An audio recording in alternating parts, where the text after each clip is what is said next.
Do you wanna know? Assalamualaikum warahmatullahi wabarakatuh. Kembali lagi di YouTube channel Sri Wahyuni. Di video kali ini saya akan membahas tentang pendekatan stilistika pada lirik lagu Titip Rindu Buat Ayah karya Ebit GAD. Sebelum itu, terlebih dahulu kita harus tahu apa itu pendekatan stilistika. Stilistika adalah proses menganalisis karya sastra dengan mengkaji unsur-unsur bahasa sebagai medium karya sastra yang digunakan sastrawan sehingga terlihat bagaimana perlakuan sastrawan terhadap bahasa dalam rangka menuangkan gagasannya. Menurut Ratna menyatakan stilistika merupakan ilmu yang menyelidiki pemakai bahasa dalam karya sastra dengan mempertimbangkan aspek-aspek keindahannya. Stilistika juga dipakai sebagai ilmu gabungan, yakni ilmu linguistik dan ilmu sastra. Baik, selanjutnya kita akan mengkaji stilistika pada lirik lagu Titip Rindu Buat Ayah karya Ebit GAD akan dibagi dalam 3 aspek, yaitu gaya bunyi, gaya kata atau diksi, dan citraan.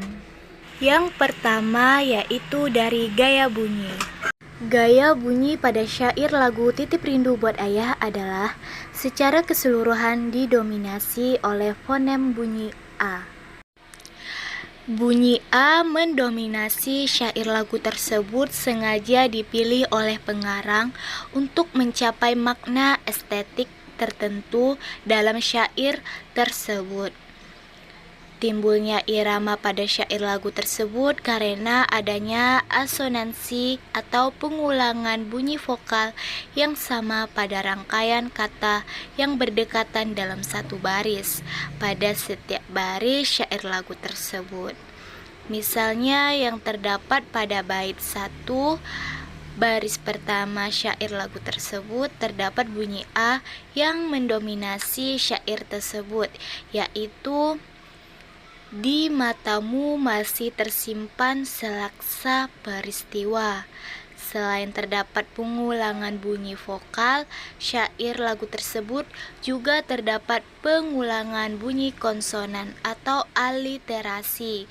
Hal tersebut tampak pada bait kini kurus dan terbungkuk. Yang kedua yaitu gaya kata atau diksi. Diksi dapat dikatakan sebagai pemilihan kata yang dilakukan oleh pengarang dalam karyanya guna menciptakan efek makna estetik tertentu. Dalam syair lagu Titip Rindu Buat Ayah banyak memanfaatkan kata konotasi untuk mencapai makna estetik dalam lirik lagu tersebut. Secara keseluruhan dalam syair lagu Titip Rindu Buat Ayah, penyair memanfaatkan kata-kata konnotatif yang memiliki arti kias. Bahasa kias dominan dalam syair lagu tersebut memanfaatkan metafora, simili, dan sarana retorika hiperbola. Nah, terdapat pada bait 1 dimanfaatkan bahasa kias berupa majas metafora. Pada baris kedua yaitu hempasan terpahat di keningmu yang merupakan perbandingan tanpa menggunakan kata pembanding. Hempasan sebagai wahana sedangkan terpahat dalam keningmu sebagai tenor. Majas hiperbola juga digunakan oleh pengarang untuk menambah nilai estetik dengan melukiskan sesuatu secara berlebihan, yaitu pada baris ketiga keringat mengucur deras.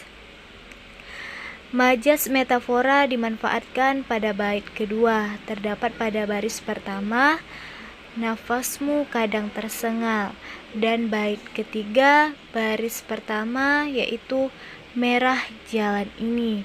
Kedua baris tersebut membandingkan suatu tanpa pembanding.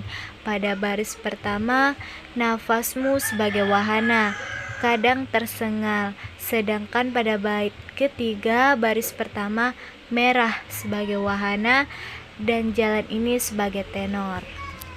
Majas hiperbola juga dimanfaatkan dalam bait 2 yang melukiskan sesuatu yang berlebihan. Dalam hal ini, hiperbola dimanfaatkan untuk menyatakan begitu beratnya beban yang harus dipikul oleh ayah, yang dilukiskan dengan memikul beban yang makin syarat. Yang ketiga, kita akan membahas tentang citraan. Citraan atau imaji dalam karya berperan penting untuk menimbulkan pembayangan imajinatif, membentuk gambaran mental, dan dapat membangkitkan pengalaman tertentu pada pembaca. Dalam syair lagu Titip Rindu Buat Ayah, penyair memanfaatkan citraan untuk menghidupkan imaji pembaca melalui ungkapan yang tidak langsung. Pada bait pertama, pengarang memanfaatkan citraan penglihatan untuk melukiskan keadaan ayah dengan menggunakan kata-kata sudah tua dan lelah yang keringatnya mengucur sehingga tampak pahatan pada keningnya. Namun walaupun bagaimanapun kondisi yang dialami ayah tetap sabar. Pengarang mengajak pembaca untuk dapat mengetahui bagaimana keadaan ayah. Pada bait kedua, pengarang memanfaatkan citraan pendengar untuk melukiskan perjuangan ayah dalam menghidupi keluarganya. Meski nafas kadang tersengal, namun ayah masih saja bertahan memikul beban di tangannya yang makin berat.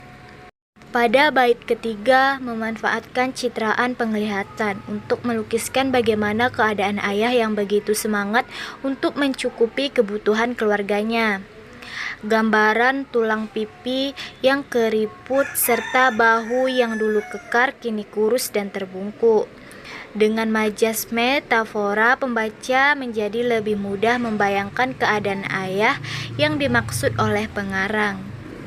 Bait keempat, pengarang memanfaatkan citraan gerakan untuk melukiskan gerakan langkah kaki yang gemetar pada baris pertama. Pengarang mencoba membangkitkan imaji pembaca melalui kata-kata yang digunakannya.